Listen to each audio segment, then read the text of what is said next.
So let's have some brief idea of exponential function.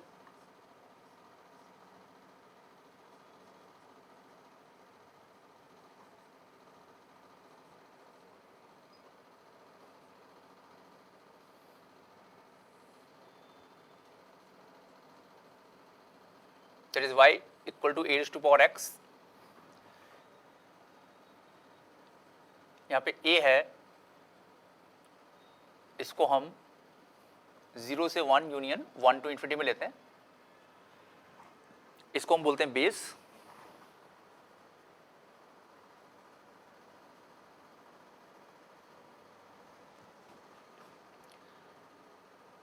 x can be any real number, right? And y की value हमेशा positive ही मिलती है.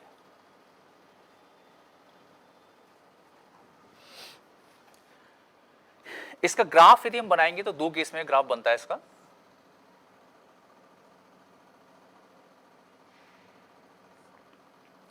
When a is greater than 1, say y equal to 3 raised to power x.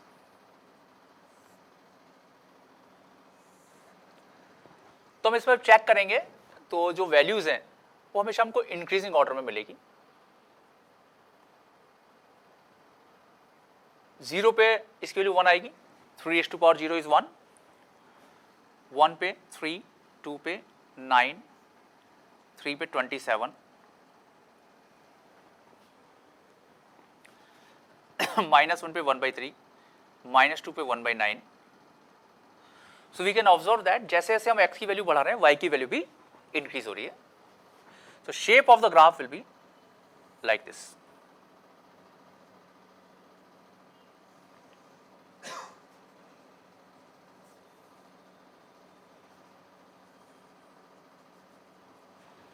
It is an increasing graph. जैसे जैसे हम x को बढ़ा रहे हैं वैल्यू y की वैल्यू भी बढ़ती जा रही है. इंक्रीजिंग ग्राफ है तो हमें ध्यान रखना है कि कभी इस तरह का इनइक्विटी में स्टेप आ जाए.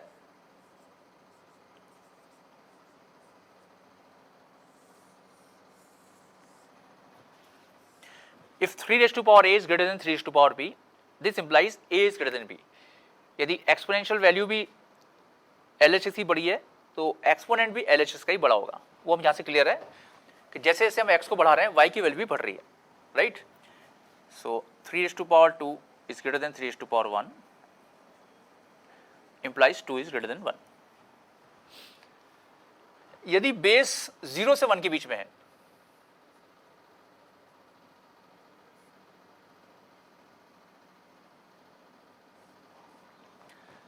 फॉर एग्जाम्पल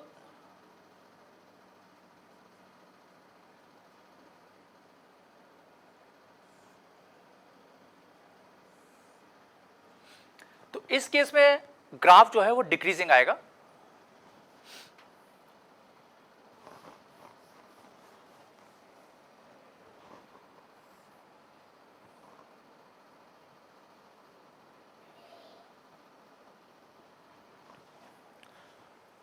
जैसे कि 0 पे तो अभी भी वैल्यू 1 है, 1 पे कितनी आ जाएगी 1/2, 2 पे 1/4, 3 पे 1/8.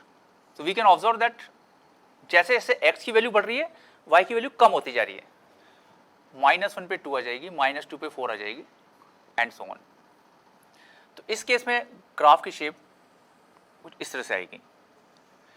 The graph is decreasing.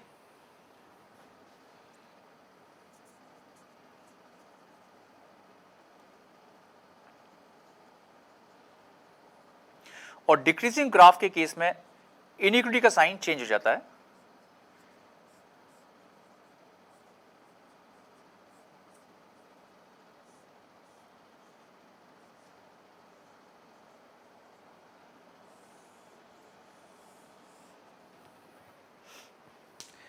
If 1/2 raised to power a is greater than 1/2 raised to power b, this implies a is less than b. यदि एक्सपोनेंशियल वैल्यू LHS की बड़ी है तो एक्सपोनेंट को कंपेयर करने पे sign of inequity will change. जैसा कि यहां से भी क्लियर है 1/2 की पावर 1 इज ग्रेटर देन 1/2 की पावर 2, बट एक्सपोनेंट में उल्टा है. राइट। और एक्सपोनेंशियल फंक्शन की जो प्रॉपर्टीज हैं वो आप ऑलरेडी पहले पढ़ चुके हैं। e raised to power alpha into a raised to power beta is a raised to power alpha plus beta.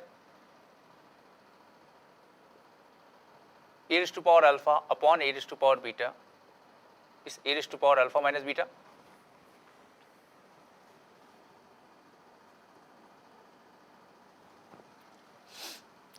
A raised to power alpha whole raised to power beta is a raised to power alpha into beta, right? These are the basic properties of exponential function.